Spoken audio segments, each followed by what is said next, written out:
कि विश्वास करो तू मैया पे कि वो है पार लगई है नैया के कि विश्वास करो तू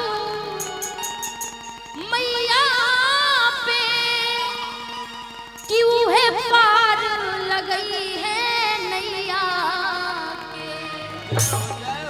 जब हम चाहते हैं ना, जब हमारे जिंदगी में दुख आता है तो हम लोग ऐसे भी, जब दुख आता है तो भगवान को जरूर याद करते हैं। ऐसे भी सनातन धर्म हमारा आगे बढ़ रहा है, तो हमेशा विश्वास अपने माँ पे रखिए, चाहे वो भगवान देवी मैया हो चाहे अपने घर की माँ हो।